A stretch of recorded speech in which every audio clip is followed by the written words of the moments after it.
सारे बच्चे अच्छे होंगे।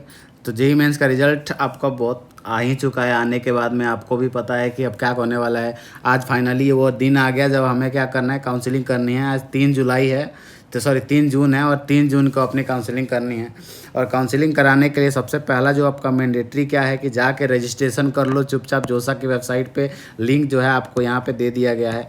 और इसमें जो चॉइस फिलिंग होगी वो जून 12 को आपका ख़त्म हो जाने वाला है। इसमें क्या है, 3 जून से लेके और ये 12 जून तक ये इंपॉर्टेंट है। इसी के बीच में रजिस्ट्रेशन और चॉइस फिलिंग करनी है। जो मॉक सीट अलॉटमेंट होगा, 2 बार मॉक अलॉटमेंट होगा, वो 9 जून को एंड 11 जून को है। फाइनल चॉइस की लॉगिंग जो है आपका 12 जून को है। इसके बाद में अपने चॉइसेस को आप चेंज नहीं कर पाएंगे। ये बहुत ज़्यादा इंपॉर्टेंट पॉइंट है, तो ध्यान रखो। इसके बाद में राउंड 1 का अलॉटमेंट आपको 14 को है। सिमिलरली 21, 28 एंड 4 जून एंड 10 को है। फाइनल राउंड जो होगा वो 16 जुलाई को हो जाएगा। आप सबको बच्चे को अच्छे से पता है, ठीक है। और ये डेट याद रखना है। और इसमें एक और चीज़ याद रखना है कि प्लीज़ अपना जो भी होगा आप please save registration ID and password. ये मैंने अपने टाइम पे गलती की थी। मैं बता नहीं सकता कैसे मेरा हुआ था उसके बाद में प्रोसेस, बट ये ध्यान रहे कि रजिस्ट्रेशन और पासवर्ड अपना सेव कर लेना। लॉगिन पासवर्ड आई जो भी है सेव कर लेना, अगली बार फिर ये काम आ सकता है, ठीक है। इसके बाद में एलिजिबिलिटी क्राइटेरिया, ये सबको पता है कि इसमें जो भी रिजल्ट क्वालिफाइड हैं वो इन सारे कॉलेजेस को जेईई मेंस के थ्रू अपना जो होंगे वो अपना आराम से जेईई मेंस के थ्रू इसमें एडमिशन ले सकते हैं। तो ये आप लोग को ऑलरेडी पता है। इसके बाद में वापस आपको बोल दिया जाता है, एक बार और रिपीट कर देता हूँ कि ये है रजिस्ट्रेशन ऑन जोसा पोर्टल जाके कर देना है। फिल अपना चॉइस कर दो। इसके बाद में मॉक अलॉटमेंट जो है उसको चूज कर देख लो एक बार, जस्ट कि आपको पता चले कैसे क्या होता है। फाइनल सीट अलॉटमेंट जो हो जाएगा वो 6 राउंड में टोटल होगा, आप सबको पता है। इसके बाद में आपको जो भी करना है, एक्सेप्ट करना है, फ्रीज करना है या फ्लोट करना है, वो अपना देख लेना। अगर चीज़ें आपके हिसाब से मिल रही हैं तो उसको फ्रीज कर देना। इसके बाद में डॉक्यूमेंट अपलोड्स हैं। एंड ये जो आपके पास आ गया है कि सीट एक्सेप्टेंस फीस जो होगा आपका जो भी लगेगा वहाँ पे पैसा, वो क्या कर देना है, भर देना है कि भाई अब मेरा सब कुछ हो गया है। और सबसे ज़्यादा इंपॉर्टेंट पॉइंट यहाँ पे रहे, ये डॉक्यूमेंट जो रिक्वायरमेंट है उस पर मैं आता हूँ। तो सबसे ज़्यादा ज़रूरी है जेईई मेन और एडवांस का एडमिट कार्ड, ये एट एनी कॉस्ट होना चाहिए। और ये क्लास 10th और 12th का मार्कशीट होना चाहिए आपके पास। कैटेगरी सर्टिफिकेट होना चाहिए इन द गिवन फॉर्मेट जो भी आपको वेबसाइट पे गिवन फॉर्मेट में ब्रोचर में मिला हुआ है उसी फॉर्मेट में आपका क्या होना चाहिए। कास्ट सर्टिफिकेट है तो कास्ट सर्टिफिकेट होना चाहिए, SC ST सर्टिफिकेट है तो जो भी होना चाहिए। पासपोर्ट साइज फ़ोटो है 4-5 ले ही लेना आप लोग। गवर्नमेंट ID और प्रूफ में अगर आधार है तो आधार ले लेना। और दूसरा मेरे पास मुझे लगता है पैन कार्ड है तो पैन कार्ड ले लेना। और सबसे ज़्यादा इसमें इम्पोर्टेंट है कि please keep your original certificate, your original certificate with you.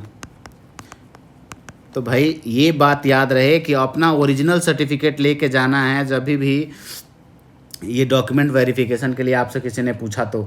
ये नहीं कि 2 नंबर जो है खाली आप क्या करो अपना जीरोक्स लेके चले जाना। ये किसी भी मतलब पॉइंट में ये भी पता होना चाहिए, आपके साथ होना चाहिए। ये जब अपलोड करना है तो अपलोड करते टाइम ही बेस्ट ये है कि आप क्या करो, जाके एक बार सभी बच्चों को ये क्या है स्कैन करवा लो, जाके कहीं भी साइबर कैफ़े में स्कैन करवा के और उनसे PDF और इमेजेस मांग के सेव कर लो। और सेव करके कहीं पे रख लो, इन फ्यूचर भी ये काम आने वाला है। तो अपलोड करने के लिए आपको ये पता होना चाहिए कि ओरिजिनल सर्टिफिकेट साथ में रखना ही है।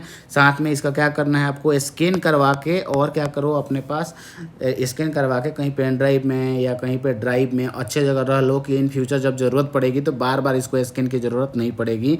एक बार करवा लोगे, नहीं तो बार बार मोबाइल का कैम स्कैनर आपको यूज करना पड़ेगा। मुझे नहीं लगता कि उसकी क्वालिटी उतनी अच्छी होती है। इसके बाद में अगला क्या है आपके पास में, जो भी ये पिछले साल का कट ऑफ है उसको एक बार रीड कर लो। अपना जो कोर्सेज हैं कॉलेजेज हैं उसको ढंग से 2-3 दिन लगा के पूरा मुझे लगता है रिसर्च कर लिया होगा। नहीं किया होगा तो कर लो, अगर कुछ डाउट होगा तो मेरे से पूछ सकते हो। इसके बाद में क्या है, सिंपल सी बात है, रैंक के हिसाब से जी कॉलेजेस फिल करना।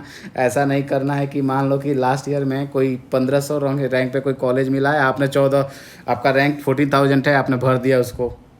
तो ऐसे भी पता है मिलने वाला तो है नहीं। तो इसीलिए थोड़ा बहुत आइडिया लगा के, प्रैक्टिकल आइडिया लगा के उस हिसाब से अपने कॉलेज के जो है आपको चॉइस को फिल करना है। ऐसे मन में आता है फिर कुछ भी कर लो, मिलेगा वही जो आपको मिल सकता है आपके रैंक के हिसाब से, ठीक है। और इसके बाद में फाइनल नोट यही है भाई कि सबसे ज़्यादा जो है कि अपने आप को थोड़ा बहुत इन्फॉर्म्ड रखना है। जो भी ऑफिशियल अनाउंसमेंट होगा यूट्यूब के बजाय जाके ऑफिशियल वेबसाइट पे चेक करो। और ये जोसा का वेबसाइट आपके लिए फ़िलहाल यही है, जो भी है यहाँ पे सारी इन्फॉर्मेशन पता चलेगी। और लास्ट बट नॉट लीस्ट, कुछ डाउट है तो कमेंट कर सकते हो मुझे भी, अगर मुझे आइडिया है, मुझे लगता है तो मैं बता दूंगा आपको। और सर्टिफिकेट्स के बारे में वापस ध्यान रखना है। तो फाइनली कंक्लूड करता हूँ, क्या करना है अपने को, जहाँ पे जोसा के वेबसाइट पे लॉगिन करने के बाद में लॉगिन डिटेल को सेव करना है। अपने जितने भी डॉक्यूमेंट्स अपलोड करने हैं ओरिजिनल, आपको उसका क्या करना है, स्कैन कॉपी करवा के उसके इमेज और PDF दोनों ही कैफ़े वाले से ले लेना है। बेटर है अवॉइड करो मोबाइल का कैम स्कैनर, ऐसे कर सकते हो यूज, बेटर है अवॉइड करो, क्योंकि इन फ्यूचर भी आपको बहुत जगह हो सकता है स्कैन वगैरह की ज़रूरत पड़े। तो बेस्ट है एक बार प्रॉपर स्कैन करवा के अपने पास रख लो, ड्राइव वगैरह में कहीं पे, गूगल ड्राइव जहाँ पे तुम्हें सेफ लगे, ठीक है।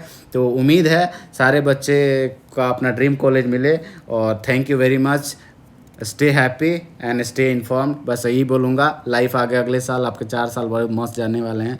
तो अब बस ढंग से अपना चॉइस फिलिंग करना है, बाद में कोई रिग्रेट ना रहे। Thank you everyone, thank you very much.